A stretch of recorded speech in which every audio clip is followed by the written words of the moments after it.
Hey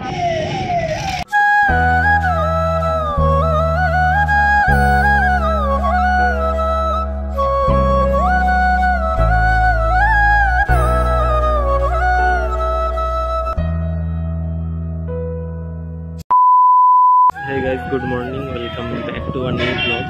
তো আজকের ব্লগে আমার হাসিটা দেখে হয়তো বুঝতে পারছো, আর তাছাড়া তোমরা থাম্বনেল দেখে টাইটেল দেখে তো বুঝেই গেছো মুখের হাসিটার কারণ কি। আজ ফাইনালি তোমাদের বলার সময় এসে গেছে যে কেন এতদিন ধরে চ্যানেলে কোনো ব্লগ নেই বা কোনো ভিডিও নেই। তো হ্যাঁ, এখন আমি ফাইনালি বাবা হয়ে গেছি, মানে অনেক দায়িত্ব আমার কাঁধে চলে এসছে। তো কীভাবে হলো এটা, আর কি জার্নিটা ছিল আমার আর সোনাইয়ের, তো সবটাই বলবো। বাট এখন আমি হসপিটালে আছি, তো অতটা ভালোভাবে বলতে পারছি না, তো তবুও কিছুটা এক্সপ্লেন করার চেষ্টা করছি তোমাদের। তো আজকে হচ্ছে 11ই ডিসেম্বর। তো যেদিন এটা হয় সেদিন ছিল 9 ডিসেম্বর, ওই বিকেল 4টে এরকম সময়, না 4টে হবে না, ঠিক 3:30 এরকম সময় হবে। তো তখন সোনাইয়ের হঠাৎ পেন হয়, মানে তখন পেনটা হঠাৎ করে খুব বেড়ে গেছিলো। তো তখন বাড়ির সবাই অ্যাম্বুলেন্সে ফোন করে, আর সোনাই ছিল সোনাইদের বাড়িতে। আর সেদিন আমি সোনাইদের বাড়িতেই ছিলাম। শ্বশুর বাড়িতে থাকলে এরকম আদর যত্ন পাওয়া যায়। বৃষ্টি হচ্ছে বাইরে, আর নরম খিচুড়ি, বাঁধাকপি, পটল ভাজা, বকফুল ভাজা, ফুলকপির বড়া, আর কি চাই।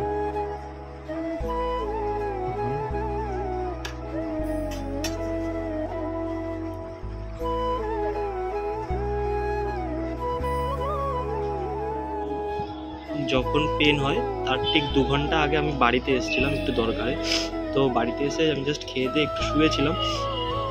তো যখন শুয়েছি তখন হঠাৎ ওর বাড়ি থেকে ফোন আসে যে এরকম ওর হঠাৎ খুব পেন হচ্ছে, ওকে হসপিটালে নিয়ে যেতে হবে।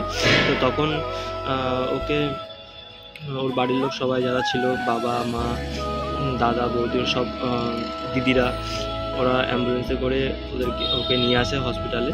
তো হসপিটালে নিয়ে আসার ওখান থেকে ওর হসপিটালে নিয়ে আসে, আর আমি আমার মা আর বাবা ট্রেনে করে আসি। তো ট্রেনে আসার সময়তে মানে যখন আমরা স্টেশন দাঁড়িয়ে রয়েছি, তো তখন আমার বাবার মায়ের তো মানে খুব আনন্দ হচ্ছিল একদিকে, আবার একদিকে কষ্ট হচ্ছিল সোনাইয়ের জন্য। দাদু কিছু বলছে না, কি হবে দাদু, কি বলছে কি হবে? নাতনি হবে। এদিকে তাকিয়ে বলো কি হবে, নাতনি হবে। আর তুমি কি বলছো? না বলো কিছু একটা তবুও। আরে যাই হোক, কি নাতি নাতি নাতি, হ্যাঁ তাহলে দেখা যাক কি হয়।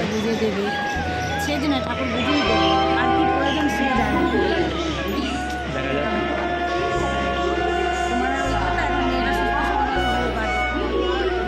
কারণ সোনাই খুব কষ্ট পাচ্ছিল।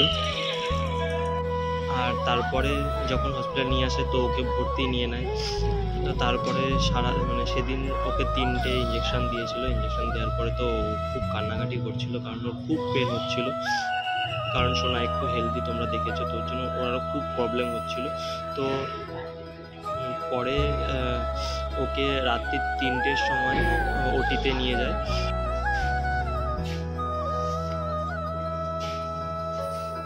তখন পেনটা খুব হচ্ছিল, কিন্তু ওটিতে নিয়ে যাওয়ার পরে ওর মানে ওকে যখন কিছুক্ষণ রেখেছিল রেস্ট, মানে ওখানে মানে থাকতে বলেছিল কিছুক্ষণ ওয়েটিংয়ে। তো ওর আগে আরও 2জন ছিল লাইনে, তো সেই সময় পেনটা একটু কমে যায়। তারপর আবার কিছুক্ষণ থাকার পরে একটা ম্যাডাম ছিল, যে ডাক্তার ছিল, ম্যাডাম ছিল, তো উনি কিছুক্ষণ বলে যে এখনও সময় লাগবে। তো তারপরে আমরা তো বাইরে চিন্তা করছি, কারণ ওকে রাত্রি 3টের সময় ঢুকিয়েছে, আর প্রায় 9টা বেজে গেছে সকাল, তখনও মানে কোনো খবর নেই, কেমন আছে আমরা দেখতেও পাচ্ছি না, ভেতরে যেতেও পারছি না। তো ওই অ্যারাউন্ড 9:30 পৌনে 10টার সময় আমাকে ডাকে, যে হাজব্যান্ডকে আছে।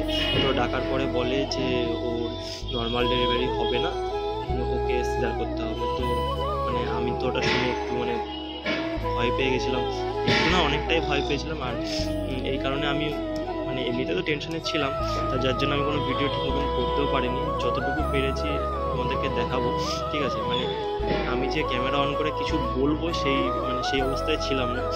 আর তার সাথে আমার মা তো খুব কান্নাকাটি করছিল, কারণ সোনাইকে আমার মা খুব ভালোবাসে।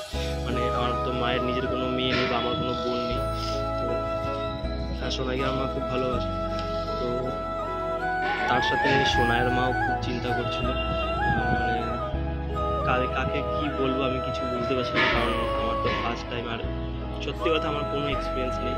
আমাকে ওই মানে যখন বাড়িতে সোনাই ছিল তখন যেরকম বলেছে আমি ঠিক সেরকমটা করার চেষ্টা করেছি, ঠিক আছে। জানি না কতটা কি পেরেছি, তবুও চেষ্টা করেছি টাইমটাকে হ্যান্ডেল করার। তো আই হোপ পেরেছি। তো যাই হোক, আজকে হচ্ছে 3 দিন হলো আমাদের বেবি হয়েছে, ঠিক আছে। তো কি বলবো, মানে আমার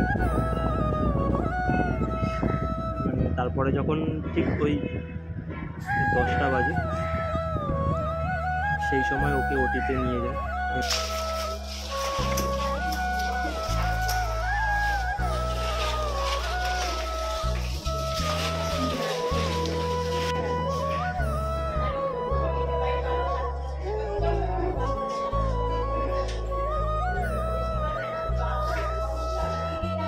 এই তারপরে মানে যখন ওটিতে ওকে ঢোকাচ্ছে, মানে ও তো মানে আমার দিকে তাকাচ্ছে না, সে কেমন, মানে আমার তো খুব টেনশন হচ্ছে যে কি হলো, হঠাৎ করে আমার দিকে কেন তাকাচ্ছে না, কি মানে আগেও সব ঠিকঠাক ছিল, তাকাচ্ছে, কথা একটু কথাও বলেছে, কিন্তু যখন ওটিতে নিয়ে যাবে সেই সময় কোনো কথা বলেনি। ও খুব টেনশনে ছিল মেবি, আর তার আগেও কষ্ট পেয়েছে, কারণ সারা রাত্রিটা এক ড্রেসে ছিল, আর মানে কোনো সোয়েটার নেই, চাদর নেই, কিচ্ছু ছিল না ওর কাছে। তো খুব কষ্ট পেয়েছে ঠান্ডাতে, প্লাস মানে পেনটা হয়, সেই পেনেও খুব কষ্ট পেয়েছে। অনেকক্ষণ চেষ্টা করেছে নর্মাল ডেলিভারি হওয়ার, কিন্তু নর্মাল ডেলিভারি হয়নি, সিজার হয়েছে। তো তারপরে ওকে ওই অ্যারাউন্ড 10টায় পুরো ওটিতে ঢোকায়। তারপরে মানে যখন ঢোকানোর পর থেকে তো মানে আরও চিন্তা বেড়ে গেছে যে কী হবে, কী সিচুয়েশানটা আমি কীভাবে হ্যান্ডেল করবো। এরপরে আমি জানি না, কোনো ঠাকুর যেন মানে প্রে করছিলাম যেন কোনো বাজে নিউজ না আসে, কারণ চিন্তা সবারই হয়। তার সাথে ওর বাবা, আমার বাবা, মা, এই বাড়ির মা, সবাই খুব চিন্তা করছিল। তো তারপরে যা হোক করে হঠাৎ ওই 10:45 এরকম টাইম হবে, এরকম সময় ভেতর থেকে ডাকে। তো মানে যখন হঠাৎ করে যে এমনভাবে ডেকেছিল, ডাকার পরে তো আমি খুব ভয় পেয়ে গেছিলাম যে কী হলো। আমার মা তো দৌড়ে চলে গেছে ভিতরে, ঠিক আছে, ভিতরে বললো পোলিও কার্ড নিয়ে যাওয়ার জন্য। তারপরে আমার মা ভিতরে গেছিলো, ভিতরে যাওয়ার পরে মাকে জিজ্ঞাসা করলো যে কী হয়েছে, দেখে লেখো। আমি বাইরে থেকে দেখতে পাচ্ছি, কিন্তু আমি যে ফোন বের করে বিষয়টা ভিডিও করবো সেটা আমি পারিনি, ঠিক আছে। আর ওখানে ফোন অ্যালাউ ছিল না, আমি অনেকটা লুকিয়ে লুকিয়ে ভিডিওগুলো করেছি, ঠিক আছে। তারপরে যখন মা বাইরে বেরিয়ে আমাকে বলে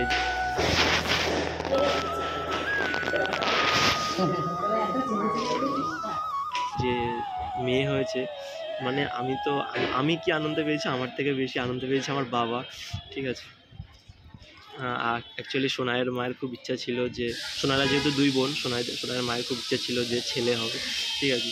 তো আর আমার ইচ্ছা ছিল যে মেয়ে হবে। শুধু আমার না, আমার বাড়ির সবারই ইচ্ছা ছিল যে মেয়ে হোক, কারণ আমাদের মধ্যে একটাও মেয়ে নেই। আমরা তো বিশাল আনন্দ পেয়েছি, ঠিক আছে। তারপরে মানে ওই প্রায় আধা ঘন্টা 1 ঘন্টা পরে ওকে বাইরে নিয়ে আসে। এই দাদার সাথে তো সেই সময়টায় আমরা সবাই ফার্স্ট টাইম মেঘকে দেখি। অ্যাকচুয়ালি আমি, আমার মা, সোনাই সবাই ডিসাইড করেছিলাম আগে থেকে যে ওর নাম মেঘ দেওয়া হবে, তো আর ডাক নাম হবে লিও। তো লিওকে যখন ফার্স্ট টাইম আমরা দেখলাম, দেখার পরে মানে রিয়াকশানটা বলার মতন না, আমি তো কেঁদে ফেলেছিলাম, ঠিক আছে। তারপরে যা হোক ওকে অন্য একটা ওয়ার্ডে নিয়ে গেল। এবার সেই ওয়ার্ডে তো মানে কাউকে অ্যালাউ নেই, যেহেতু সিজার হয়েছে, তো সেখানে কাউকে অ্যালাউ নেই। তো তারপরে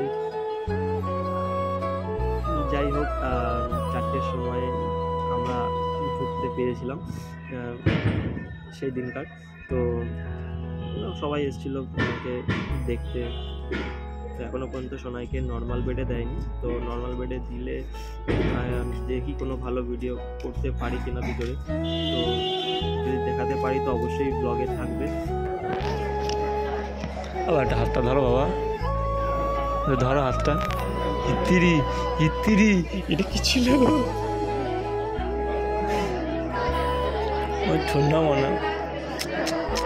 তো তোমরা পুরো ব্লগটা দেখো, আর দেখি কবে সোনাইকে ছুটি দেয়।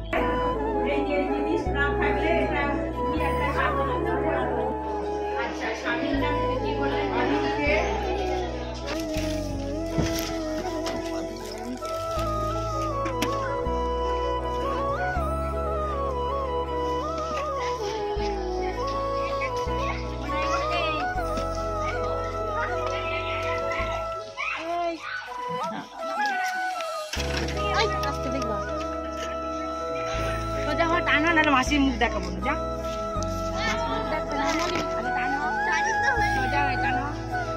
একদম টানাই দেখ। এটাও নেই।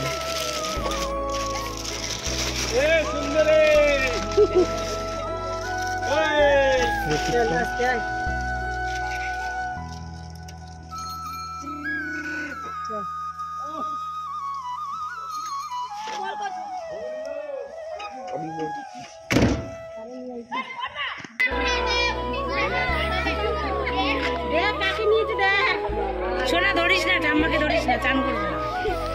সব ব্যাগ দেখো আমাদের আদর কমে গেল, আদর কমে গেল না। ধরবো আমি চান করবো, ধরতে পারো, অসুবিধা নেই। না থাক, ভিডিও করতে দেখি। ইয়েস।